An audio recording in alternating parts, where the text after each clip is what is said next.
Readers, we've been focusing on special literary language. We've been noticing it in the books we're reading and the poems we've been sharing.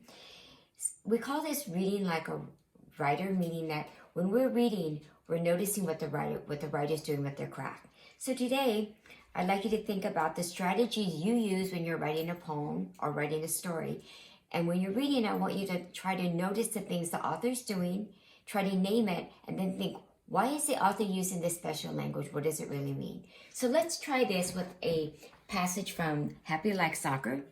My auntie is asleep, so I tiptoe to the kitchen. My heart is thumping the way it does when my teacher calls on me, even though I haven't raised my hand. I dial the first part of Coach Marco's phone number and hang up, shaky. So let me think exactly what the author's doing here. And I think that the author is comparing how Sierra's feeling when she's at school and doesn't want to be called on, and the way she's feeling when she's trying to call Coach Marco. And I think the author's trying to help me understand how nervous she's feeling because she's afraid to do both. And it also makes me understand, and then later in the story, when she finally does call Coach Marco, it shows how much courage it took for her to do that.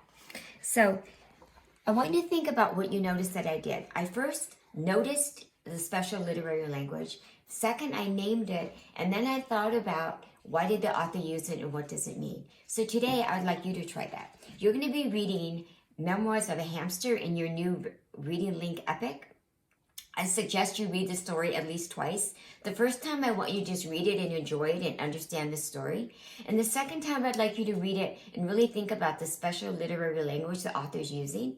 And then I want you to pick a phrase, think about how the author did this. Did the author use alliteration? Did the author use rhyming or maybe comparison?